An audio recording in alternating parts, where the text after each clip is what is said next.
नाही नमस्कार केला ना तरी चालेल. काय आईचे आशीर्वाद कायम मुलाच्या पाठीशी असतात. काही काय बोलतेस तू? अरे आईच्या मनात असेल तर नक्की निवडून येशील.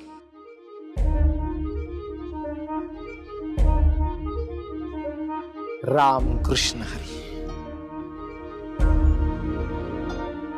अधुक्षज बाळा, खूप मोठी जबाबदारी तू तुझ्या खांद्यावर घेतोयस. मी यामध्ये कायम तुझ्या बरोबर आहे. दिग्रसकरांचा समाजसेवेचा वारसा अशा पद्धतीनं कुणीतरी जपेल असं मला कधी वाटलं नव्हतं. पण आज मला तुझा अभिमान वाटतोय. अंता दादा जर आज असला असता तर त्यालाही खूप आनंद झाला असता. व्यंकट भाऊजी पुरे डोळ्यात ना अश्रू नको. शुभाचा संकेत जातो ना म्हणून. शकुंतला काकी आते.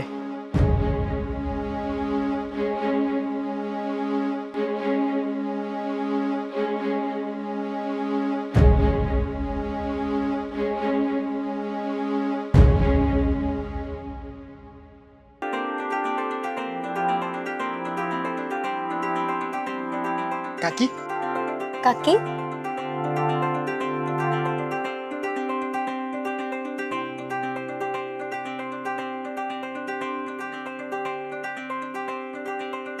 काय रे बाळा? अरे तो भरायला चाललोय. तुझा आशीर्वाद पाहिजे. अरे खऱ्या माणसांच्या पाठीशी विठुराया नेहमी उभा असतो. आणि तू? अरे मी तर आहेच की. शुभेच्छा.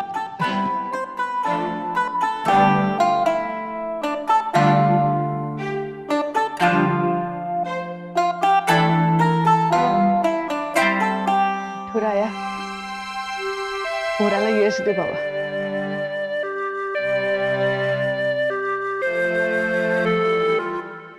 अरे अधोक्षज भावा, कमालच केलीस तू. नाही म्हणजे आधी लहानपणी भावाच्या मागे मागे, मग मोठं झाल्यावर बायकोच्या मागे मागे, आणि मागे मागे करण्यात अख्खं आयुष्य घालवल्यानंतर डायरेक्ट नेता. तू असं काय करशील अशी अपेक्षा नव्हती हा भावा तुझ्याकडून.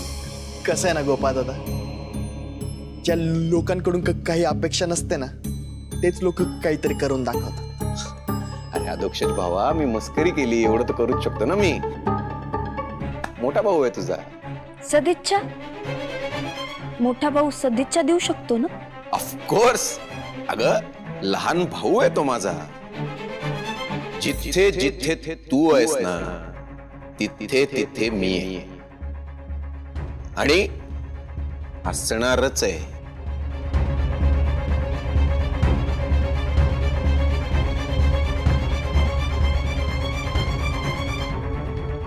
All the best. अरे येऊन येऊन येणार कोण? येऊन येणार कोण? अधोक्षज चला, बाहेर माणसं आली.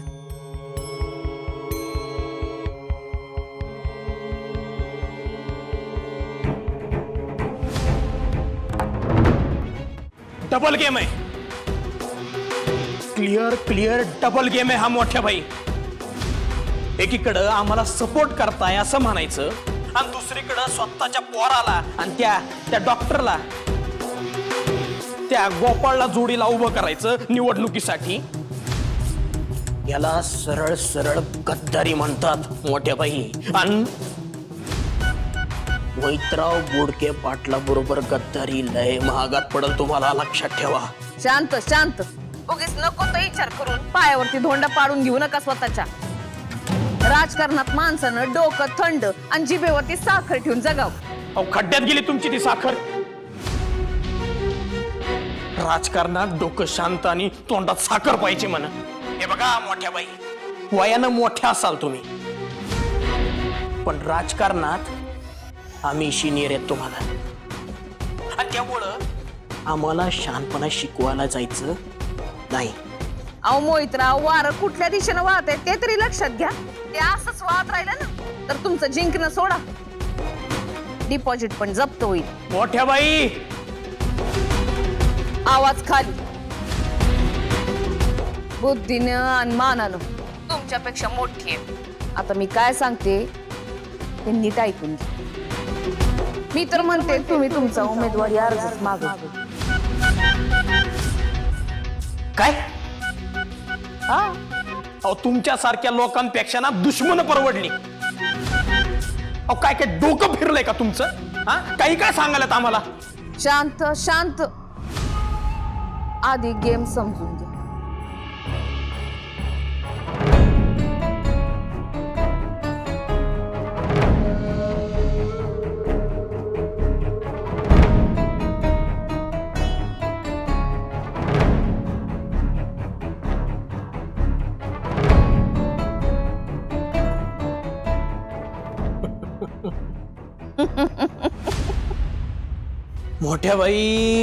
मोठ्या बाई काय बदाम बिदाम सुरू केले काय तुम्ही? हा, नाही हे सगळं येतो कुठून? कळतोय तुमचा रोग चांगलाच कळतोय बरं का आम्हाला. ते म्हणतात ना, चोट खाया हुआ आशिक जख्मी शेर से भी खूंखार होता है. ओ वा मोठ्या बाई वा, मानलं बरं का तुम्हाला.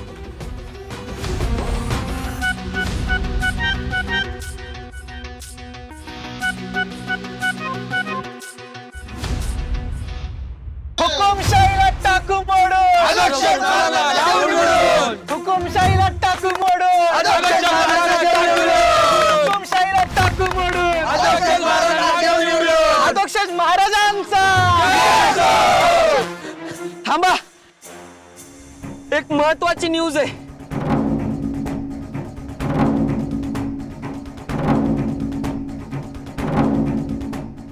काय रे? मोहितरावांना सरपंच पदाच्या निवडणुकीतून अर्ज मागे घेतलाय.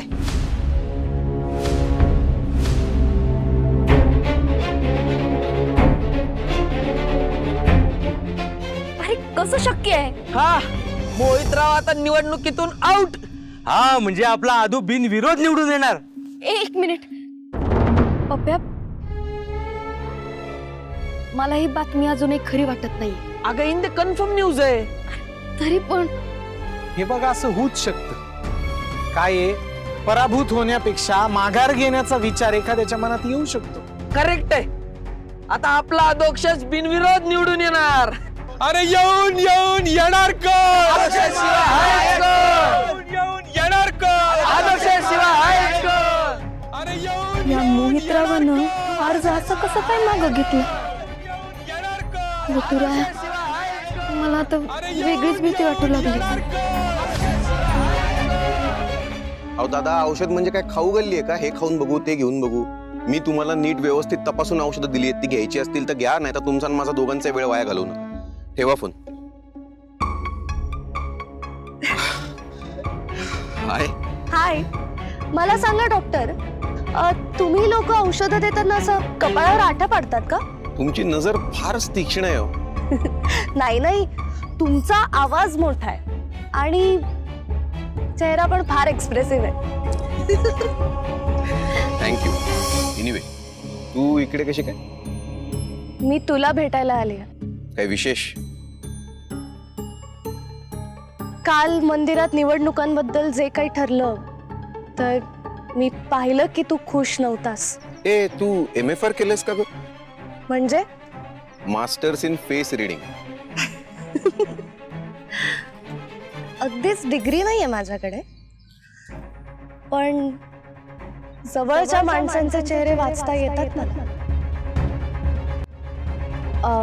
गोपाळ, मी दिग्रसकरांच्या फॅमिलीतली नाहीये, पण जरा मनमोकळेपणाने बोलू तुझ्याशी.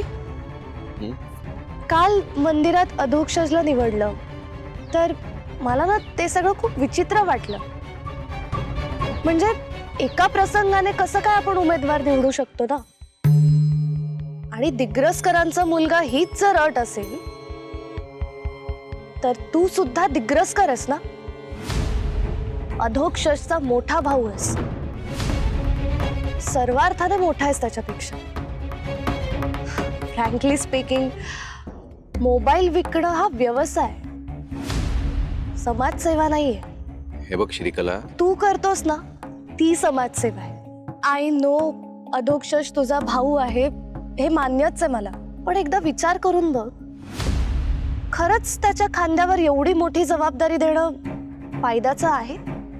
आय मीन, पेलवणार आहे का ते त्याला? तिथेही त्याची बायकोच पुढे येईल, तिलाच सगळं बघावं लागेल. हे बघ गोपाळ, तू स्वाभिमानी आहेस, अनुभवी आहेस, तुझ्यात सगळ्या कॅपेबिलिटीज आहेत. अधोक्षज तुझ्या इतका चांगला उमेदवार आहे असं मला तरी वाटत नाही.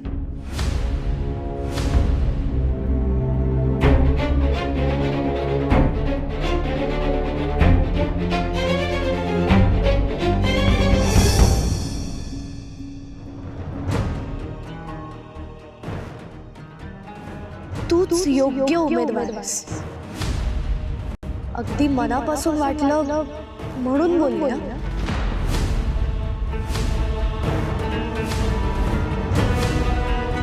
Please don't take it otherwise. No Shrikala, I won't.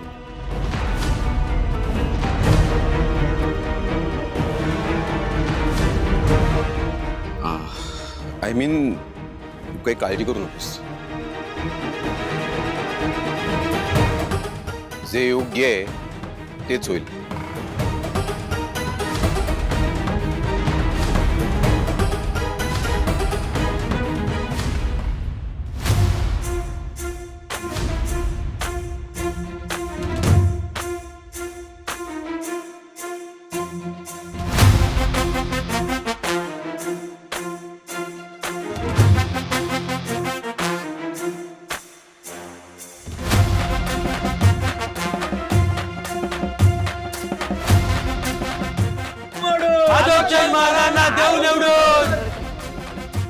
मंडळी, अहो, अधोक्षज महाराजांच्या विरोधात कुणीही उमेदवारी अर्ज भरलेला नाहीये. म्हणजे पप्प्या, आपल्या अधोक्षज महाराज? आपले अधोक्षज महाराज बिनविरोध निवडून येणार आहेत बघ.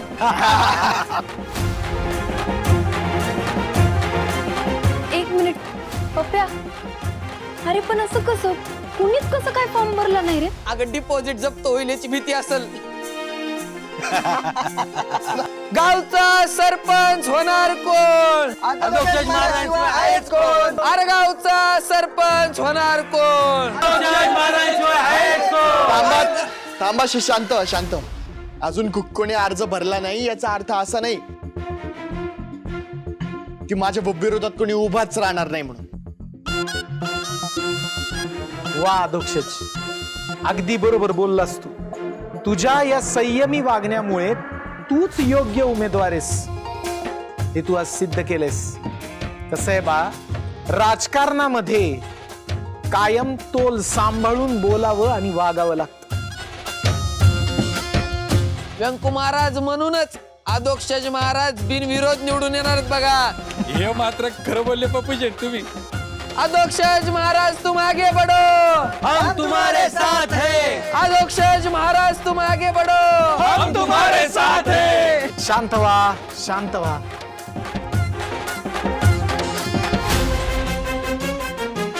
अजून उमेदवारी अर्ज भरण्यासाठी 1 तासाचा अवधी बाकी.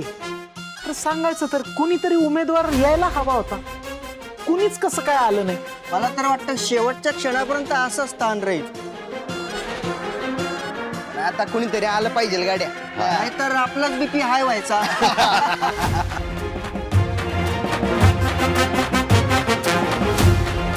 पप्प्या, विरोधक असल्याशिवाय लोकशाही टिकणार नाही.